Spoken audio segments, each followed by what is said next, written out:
안녕하세요. 클래스통 권미란입니다. 복잡한 경제 현상을 쉽게 설명해 줄 수 있는 사람, 이분만한 분도 없습니다. 거시경제 1타 강사, 신한은행 WM 사업부 오건영 팀장 모시고 오늘 하반기 주식시장과 FOMC 연결고리 찾아보겠습니다. 팀장님 어서 오십시오. 네, 안녕하세요. 안녕하세요.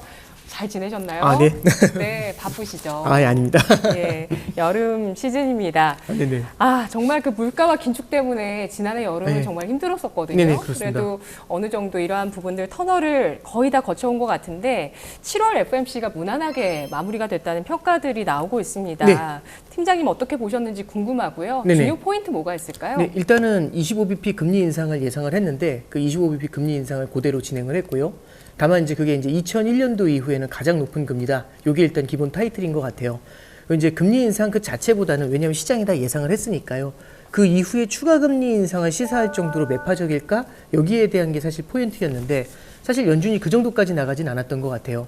가장 모든 결론을 열어놨어요. 그렇죠. 모든 결론을 열어버렸죠. 네. 그래서 일단 연준이 바라보는 건 두 가지지 않습니까? 성장과 물가라는 걸 바라봤는데 네. 이 6월달 물가가 워낙에 잘 나왔잖아요. 소비자 물가지수가 3.0%까지 내려왔는데 미국 소비자 물가지수가 그게 지난해 9.1에 비하면 3.0이면 어마어마하게 많이 안정이 된 겁니다. 그러다 보니까 연준도 이걸 바라보면은 사실상 긴축을 멈출 수 있지 않겠어? 라는 그런 기대감이 있었던 것도 사실이고요. 다만 잘 내려오지 않는 근원 소비자 물가지수를 보면서 아니야, 더 가지 않겠어? 근데 여기에 대해서는 양쪽의 가능성을 모두 다 열어놨죠. 그래서 한쪽으로 쏠리지 않게 모든 회의가 다 라이브로 진행이 될 것이다 라는 얘기를 썼던 게 첫 번째 포인트입니다. 그래서 물가에 대한 판단은 유보를 했다는 게 1번이고요. 그 다음 두 번째는 성장에 대한 판단이 좀 독특했는데 네. 여태까지는 그 연준에서 기본적으로 바라보고 있는 게 마일드한 경기 침체에 대한 가능성을 계속해서 높게 보고 있었어요. 성장을 바라볼 때. 그래서 연초에도 연준의 스텝들이 있어요. 스텝들이 누구냐면 그 금리를 결정하는 FOMC 위원들 말고 그 밑에 이제 각종 자료들을 제공하면서 브리핑해주는 스텝들이 있는데 네. 그 스텝들이 경기 침체는 피하기 어려울 것 같다. 다만 그 경기 침체가 얼마나 하드한지 소프트한지 그 두 가지의 문제일 뿐이다. 이제 이런 얘기를 했었던 거거든요. 근데 다행스러운 게 여태까지는 소프트한 경기 침체까지 말하고 있었는데 요번에 이제 파월 의장이 얘기한 건 물론 이제 의사록을 보면 보아야 되겠지만 파월 의장이 얘기한 건 우리도 이제 우리 스텝들도 경기 침체, 소프트한 경기 침체도 보지 않는다. 그래서 성장에 대해서는 어느 정도 자신감을 좀 확보할 수 있었던 그런 얘기를 좀 해준 게 아닌가 그렇게 생각을 합니다. 그래서 네. FOMC 전반적으로 봤었을 때는 물가에 대해서는 어느 정도는 보류를 했지만 안정이 되고 있다는 점을 인정을 했고 그 다음에 경기 침체의 가능성은 상당 부분 낮춰줬다. 이렇게 볼 수가 있습니다. 그러면은 경기가 안정된 상태에서 만약에 물가에 대해서 승리를 선언한다면 현재는 보류했었던 그럼 이제 우리가 생각했었던 스태그플레이션의 시나리오 있지 않습니까? 경기는 둔화되는데 물가는 높은 이 시나리오가 생각보다 빨리 풀리는 그런 아름다운 그림을 그려나갈 수 있겠죠. 이런 면에서 당장은 아니지만 결국에는 더 좋아질 것 같아 라는 생각을 시장은 좀 했었던 것 같고요. 그게 7월 FOMC를 무난하게 봤다. 이렇게 말하는 포인트인 것 같습니다. 네. 물가에 대한 불씨에 대해서 혹시 연준에서 지금 가장 중요하게 보고 있는 부분, 아까 근원 CPI 얘기를 네네. 해주셨는데 그것 말고 좀 신경 쓰고 있다고 느끼신 부분 있으실까요? 물론 이제 연준이 근원을 신경 쓰고 있다는 것도 맞는데요. 네. 저는 최근에는 좀 이제 우려하는 부분 중에 하나가 국제 유가가 좀 빠르게 올라왔어요. 맞아요. 특히 이제 미국 현지 내에서도 보면은 미국 현지 계신 분들하고 통화를 해봐도 거의 이제 갤런당 4달러에 근접한 4달러 이제 3.3, 3.4까지 떨어졌다가 지금 빠르게 올라왔거든요.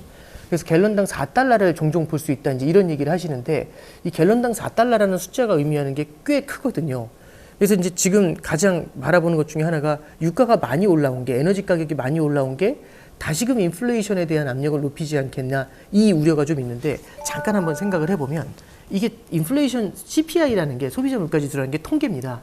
전년 대비 통계거든요. 그럼 전년 대비 이제 바라보면 작년 6월 달에는 이 에너지 가격이 어마어마하게 높았어요. 국제 유가가. 어느 정도였냐면 거의 평균이 120달러 정도가 평균이었거든요. 근데 올해 6월 달이 SVB 사태 끝났고 그다음에 저기 미국 부채 한도 문제 때문에 에너지 가격이 있는 대로 얻어맞아 가지고 65불까지 빠졌단 말이죠. 네. 그러면 120불 대 65불로 바라보면 60불로 그냥 간단하게 계산할게요. 그러면 에너지 가격에서는 마이너스 50%만큼 소비자 물가지수에 기여하는 겁니다. 에너지 섹터에서는. 근데 7월만 넘어와도 7월이 되면은 작년 6월부터 이제 유가가 빠지기 시작해서 7월이 되면은 유가가 평균이 95불까지 빠지거든요. 네. 근데 지금 7월 저희 유가 평균을 저희가 좀 보면은 최근에 유가가 7월 달에는 7, 80불 정도까지 왔어요. 그러면 80불이다라고 생각하면 90불에서 80불이지 않습니까? 그러면 120에서 60으로 빠졌던 게 90대 80이 돼버리면 에너지 가격에서의 하락 기여도가 에너지 섹터가 지난달만 해도 마이너스 50이었는데 이게 훅 줄어드는 문제가 생기게 되죠.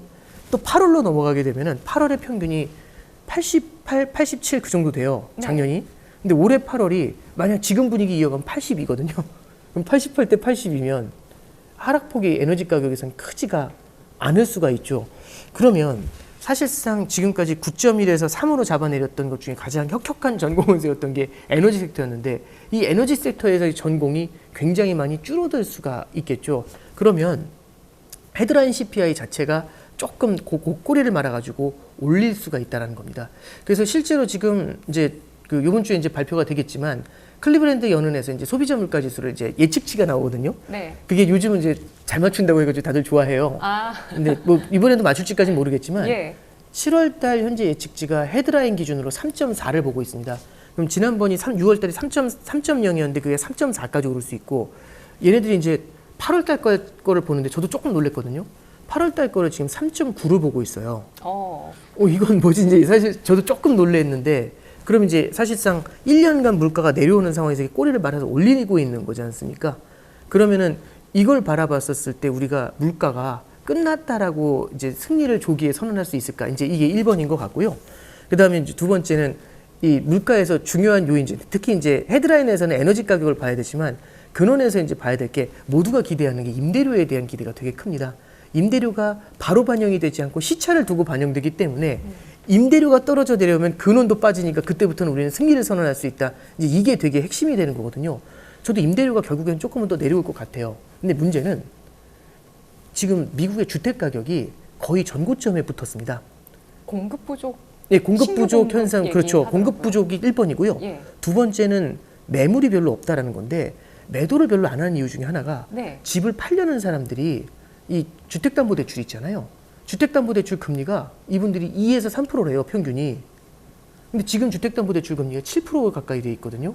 그러면 근데 사실 생각해 보면 7%짜리 지금 주택담보대출 받으려면 7%인데 예전 주택담보대출 금리가 2%짜리가 있다고 가정하면 안 갚고 싶을 것 같아요, 저는. 맞아요. 예. 그리고 또 하나는 집을 팔면 갚아야 되는데 만약에 다른 곳에 또 집을 살려고 하면 7에 받아야 되잖아요. 그러면 이걸 던지고 싶을까라고 생각을 하면 그래서 이 주택담보대출 금리가 고정금리거든요. 이게 10년 고정이 이렇게 돼 있어서 약간 이제 뭐 농담처럼 훈장이다라고 얘기하기도 하는데 그 훈장을 갖고 있는 사람들이 잘 던지고 싶지 않아 한다라는 게 매도가 적다라는 것도 하나의 이슈가 됩니다. 매도가 적은 상황에서 공급이 어려운데 지금 원자재 가격이 뛰니까 이 공급 단가가 올라가지 않습니까? 이런 것들 때문에 부동산 가격이 쉽게 빠지지 않는 이제 그런 그림을 그리죠. 그러면 부동산 가격이 빠지지 않고 탄탄하게 버티잖아요. 그럼 임대료가 다시 고개를 들 수가 있습니다. 그러면 이제 우리가 생각했던 것보다 임대료에서 하락폭이 세지가 않은데 헤드라인에서는 유가가 올라오게 되면 이런 것들이 저는 크다고 보고 그래서 이제 두 개를 말씀드렸습니다. 헤드라인에서는 에너지, 코어에서는 이제 임대료. 마지막으로 하나 더 말씀드리면 임금이 여전히 미국 임금이 좀 높은 편입니다. 임금 상승률이. 이게 지금 연간 한 4에서 4.5 정도 사이에서 왔다 갔다 하거든요. 근데 여전히 뭐 조금은 둔화됐다고는 하지만 여전히 남은 일자리가 빈 일자리가 좀 많은 편이고요. 일자리 구하기가 굉장히 어렵다라는 얘기들을 많이 하고 있어요. 또 하나는 이 임금이 올라가게 되면 임금은 한 번 올라가면 떨어지질 않거든요.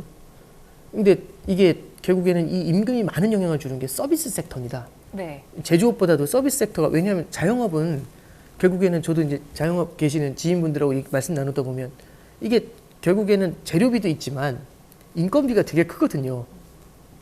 그럼 임금이 올라간다는 얘기는 서비스업에서의 물가가 떨어지지 않는다는 이슈가 되죠. 그래서 서비스업이나 임금 사이드하고 연결되어 있는 그런 섹터에서의 물가 하락세가 생각보다 크지가 않습니다. 그럼 우리의 문제는 물가가 지금보다 내려요? 코어가 지금 핵심 소비자 물가 지수가 4.8인데 얘가 내려와요? 이게 중요한 게 아니라 2까지 내려요? 이게 중요하거든요. 근데 임금이 4%씩 오르는 상태에서 2%로 물가가 수렴하냐? 이게 조금 시간이 많이 걸릴 것 같아요. 그래서 이제 네. 시장이 생각하는 것만큼 물가가 빠르게 안정된다. 이게 조금은 시간이 좀 걸리지 않겠는가 그렇게 좀 보고 있습니다. 네. 아, 정말 끈적끈적한 물가네요. 네, 진짜 끈적끈적 그 말씀이 맞습니다. 네. 네. 9월 FOMC 금리 점도표까지 나오게 되면서 앞으로 금리를 어디까지 생각하는지도 우리가 연준의 네. 생각을 알 수 있는 그 시기가 9월 FOMC가 될 거고, 이때 동결 혹은 인상 두 가지 선택안을 열어둔 상태에서 연준의 속내를 우린 더 알고 싶은 거죠. 네네. 그래서 시장에서는 금리 인하는 과연 언제 할 것인가. 네. 그에 대해서 얘기는 계속 나옵니다. 굉장히 강한 질문이신데요. 네. 팀장님 어떻게 예상하실까요? 일단은 금리 인하를 논하기 전에 금리 인상이 언제 끝날까가 되게 중요한 것 같은데 저는 이제 이렇게 생각을 네. 해요. 이제 7월달 FOMC가 끝난 다음에 최근에 이제 지금 오늘 날짜가 이제 화요일인데요. 예. 소비자 물가 지수가 목요일 날 나오죠. 그걸 앞두고 지금 연준 위원들이 나와서 이제 코멘트를 하는 걸 좀 보면 전체적으로 이런 코멘트가 좀 많은 것 같아요. 이제 약간 연준 내에서 비둘기파에 속하시는 분들이 좀 있어요. 그런 분들의 말씀의 핵심은 금리 인상은 거의 다 된 것 같다. 근데 뭐라고 하냐면 다만 현재의 높은 금리를 오랫동안 유지해야 될 것 같다. 이 얘기는 이구동성으로 하고 있습니다. 그러면 첫 번째는 이거거든요. 약간 그 연준에서 제일 중요시했던 게 이 긴축을 할 때는 중요한 세 가지를 봐야 된다. 첫 번째는 금리 인상의 속도, 얼마나 빨리 올리냐. 두 번째는 얼마나 높게 올리냐, how high. 그 다음에 얼마나 오랫동안 그 높은 금리를 유지하냐. 요 세 가지가 핵심인데 이미 매파도 다 돌아섰어요. 더 올리는 속도에 대해서는 아무도 문제 제기를 하고 있지 않습니다. 그래서 이제 속도는 끝났는데 그 다음에 바라보는 건 뭐냐면 얼마나 높게 올리냐 갖고는 지금 현재 논의를 좀 하고 있는 것 같아요. 그래서 매파는 조금 더 높아야 될 것 같아. 이 논의에 아직 머물러 있는 거고요. 매파는 얼마까지 보나요? 매파는 지금 보험원이라는 분이 있거든요. 네. 그 보험원이라는 분이 있는데 그분이 이제 주말하고 이제 월요일 날 거쳐가지고 코멘트 하신 게 있는데 뭐라고 얘기하냐면 물가를 잡기 위해서는 추가 금리 인상이 필요하다라는 얘기를 해요. 근데 추가 금리 인상이 필요하다고 할 때 잘 들으셔야 되는데 인크리즈가 영어로 인상이잖아요. 인크리지즈라고 해요. 뒤에 S자를 붙였다는 얘기는 복수지 않습니까? 시장이 그 말에 깜짝 놀래. 두 번 이 얘기거든요. 그러면 5.5에서 두 번 올린다는 얘기, 6을 때린다는 얘기잖아요. 예. 그러니까 보험원이라는 분은 6까지도 바라본다, 열어두고 봐야 된다. 이제 그분은 매파에 속해요. 조금 강한 매파 쪽에 속합니다. 네. 그래서 약간 강한 매파들 같은 경우는 6까지도 열어놓고 이제 시나리오를 제시를 하고 있는 거죠. 물론 시장에서는 그렇게까지 생각하고 있지는 않지만 일단은 6을 바라보는 그런 매파도 있고 그래서 매파는 조금 더 올려야 된다, 한두 번은 더 올려야 된다라고 얘기를 하고 있고 그 다음에 다른 비둘기파는 인상은 대충 끝났는데 얼마나 오랫동안 현재 상황을 유지할까 요걸 갖고 논의를 하고 있습니다. 근데 이제 여기에서 이제 뭐가 포인트가 되냐면 이게 핵심인 것 같아요. 지금의 금리가 높은가에 대한 핵심인 거죠. 자, 잠깐 보시면 지금 금리가 5.5니까 높은데? 우리는 이렇게 생각하잖아요. 근데 높다라는 얘기는 적정한 금리가 있을 거예요. 그 적정 금리가 얼마인지는 아무도 모르지만 적정한 금리라면은 이 적정 금리 하에서는 물가가 오르지도 않고 내리지도 않고 안정이 돼 있을 거란 말이죠. 근데 만약에 다소 긴축적이면 물가가 내려가겠죠. 그러면 지금 물가가 긴축적인가? 긴축적이라면 물가가 안정이 되고 있어야 돼요. 그럼 지금 물가가 안정이 되고 있느냐? 안정되고 있잖아. 헤드라인은 내려오고 있죠. 9에서 3으로 빠르게 내렸는데 핵심 물가가 잘 안 내려오고 있잖아요. 좀처럼. 그리고 만약에 이 상황에서 꼬리를 말면 그러면은 긴축적인가에 대한 정의가 얼마나 이 금리가 높은가에 대한 정의가 5 넘으면 높아요. 6 넘으면 높아요. 이게 아니라 네. 물가가 빨리 내려오는 게 높은 거잖아요. 근데 만약 물가가 안 내려오고 버티면 그러면은 지금의 금리가 높지 않을 수 있다는 거죠. 매파의 주장의 핵심은 이겁니다. 안 내려오잖아. 이거거든요. 그럼 어떻게 하면 내려올까요? 더 올리면 내려오겠지. 이거고. 비둘기파는 절대금리로는 이미 높다. 절대금리로는 높은데 시차가 걸린다. 그래서 우리가 기다려야 된다. 네. 이렇게 얘기를 하고 있는 거죠. 그래서 이 둘의 주장이 팽팽하게 맞서요. 그럼 일단 핵심은 9월 달에는 지난 6월 달처럼 한번 건너뛰려고 할 겁니다. 건너뛰는 대신에 그 다음에 만약에 인상을 하면 11월 달에 이제 인상이냐 아니면 동결이냐 거기서 이제 결론을 내리려고 하겠죠. 예, 그게 일단 포인트고요. 그래서 이제 지금 보면은 연준에서는 비둘기파는 지금의 금리에서 오랫동안 고원을 형성하겠다는 게 포인트고 매파는 조금 더 인상을 논하는 거고 말씀하셨던 시장은 언제 낮춰요? 이걸 얘기하는 거죠. 일단 다 그래서 동상이몽이네요. 그렇습니다. 예. 그래서 7월 FOMC에서 또 확실하게 하나 얘기한 게 아휴. 파월 의장한테 금리 인하 안 하나요? 이렇게 물어봤더니 속이 보였겠죠. 그러니까 이제 파월 의장이 하는 얘기가 연내에는 없을 것 같은데요. 이렇게 얘기를 하고 있고 네. 비둘기파들 중에서도 내년 정도 인하를 하더라도 일단 연내 인하를 얘기하는 사람은 없습니다. 일단 그래서 저는 답은 이렇게 말씀드리고 싶어요. 시장이 기대하는 것보다는 조금 더 늦게 금리가 인하되지 않을까 생각을 합니다. 왜냐하면 너무나 모두가 너무나 빨리 하길 바래요. 그러면 아무래도 예를 들어서 이제 환자가 퇴원한다고 하면 저도 비슷한 경험이 있는데 저기 언제 퇴원해요? 이게 되게 궁금하잖아요. 빨리 너무 답답하니까. 다음 주 월요일에 한번 봅시다 하면 다음 주 월요일에 퇴원한다고 생각하거든요. 그러니까 이제 이게 말씀이 뭐냐면 시장이 조금 더 빠르게 기대를 하는 경향이 생길 수가 있어서 저는 금리 인하가 연내에는 좀 힘들 것 같고요. 아마 내년에 일어날 가능성이 있는데 그러려면은 시장이 기대하는 것보다는 조금 더 늦은 금리 인하가 있게 되지 않을까. 현지 시나리오는 그렇게 좀 생각하고 있습니다. 네, 그렇습니다. 그런데 시장에서는 김칫국을 이렇게 마시는 거죠. 금리 인하의 시점이 언제인가. 근데 저도 이거를 많이 질문하는 입장에서 네. 저는 근데 금리 인하를 하더라도 뭔가 명분이 있어야 할 것이고 그렇죠. 그 명분이라는 것은 굉장히 조금 경제는 아픈 네. 그런 상황이 생겨야지 인하할 수 있는 상황이 될 텐데 네. 라는 생각이 들어서 네. 사실 저도 관심은 그거예요. 이 정도 금리를 어느 정도까지 유지할까? 네. 어느 기간 동안 유지할까? 네. 물가가 안 잡히면은 또 여기서 더 높인다는 얘기를 할까? 네. 그거 아직 걱정해야 되는 건가요? 그러니까 이제 이런 분석이 있어요. 과거에 보면 마지막 금리 인상을 한 다음에 네. 아무리 길어도 1년 이상 놔두지 않았다. 이제 이런 거죠. 그래서 평균적으로는 6, 7개월 안에 금리 인하를 했다. 뭐 이런 얘기들도 있거든요. 참고로 가장 최근에 금리 인상 사이클이 2018년에 있었는데 2018년도 12월 달에 인상했어요. 그때는 물가 네. 상승이 그렇게 심하지 않았잖아요. 그렇죠. 이제 2%좀 넘었으니까요. 그런데 예. 18년도에 너무 시장이 빠르게 박살이 나니까 미중 무역 전쟁 때문에 예. 그러니까 이제 이거 안 되겠다 싶어가지고 19년도 7월부터 인하했거든요. 그럼 7개월 만에 인하가 나온 거예요. 그 다음 그 전에 인상 사이클이 이제 금융위기 직전이거든요. 2006년도 6월달에 금리 인상이 끝나요. 그런 다음에 금리 인하가 언제 나오냐면 2007년도 9월달에 금리 인하가 시작이 됩니다. 그럼 1년 2개월, 1년 3개월 정도 걸렸죠. 그리고 그 전 사이클로 가면은 이 금리 인상이 2000년도 5월에 끝나요. 그 다음에 인하가 2001년 1월에 나왔어요. 그러면 이것도 한 8개월? 그래서 이런 것들 따라가 보니까 그러면 금리 인상 마지막으로 하고 나면 7, 8개월이면 하네? 그러면 예를 들어서 금리 인상이 이번 9월이라고 생각을 하면 내년 한 3, 4월이면 할 수 있는 거잖아요. 그래서 시장에서는 이렇게 이제 약간은 이 기간을 과거에 있는 케이스하고 딱 이렇게 뭐라고 해야 될까요? 기계적으로 이렇게 그 딱딱 끼워 맞춰서 얘기하는 경우들도 있어요. 근데 저는 방금 전에 말씀하신 것처럼 저는 명분이라는 게 되게 중요하다고 생각을 하고 그 명분이 제공될 수 있느냐가 핵심인데 제가 기억했었던 그 국면들에서는 어떤 일이 있었냐면 전부 다 그 금리 인상이 마지막이라고 생각한 적이 없었던 것 같아요. 그러니까 마지막 금리 인상이 됐을 때 시장이 어떻게 받아들였냐면 더 한다. 한두 번 더 할 것 같다. 이런 게 전체적인 중론이었던 것 같거든요. 근데 거기서 여기서 이제 이렇게 힘든데도 더 한다고 생각을 하니까 시장이 알아서 무너졌을 거잖아요. 앞서 말씀드렸던 2018년도의 마지막 하락장에서, 마지막 금리 인상에서는 시장이 녹아내리기 시작을 해요. 그러면서 그 다음에 7월 달에 금리 인하에 들어간 거거든요. 2006년도 5월 달, 6월 달에 굉장히 세게 맞았었어요, 시장이 한번. 버냉키 쇼크라는 표현을 썼는데 그때 한번 시장이 세게 맞은 다음에 그럼에도 불구하고 버냉키는 계속할 거야 이런 두려움을 아는 상태에서 금리 인상이 끝나요. 그러니까 시장은 겁을 잔뜩 집어먹고 있는데 저기선 하면서 금리 인상을 멈춘 거죠. 2000년도 5월 달에도 그때 당시 그린스펀이 닷컴 버블 붕괴시킬 때 금리 인상을 확 한 다음에 그때 6.5까지 올렸거든요. 그러니까 시장이 이제 겁이 질린 거죠. 다들 뭐라고 했냐면 7.5까지는 하겠다 이 얘기를 하고 있었습니다. 그날이 금리 꼭대기였습니다.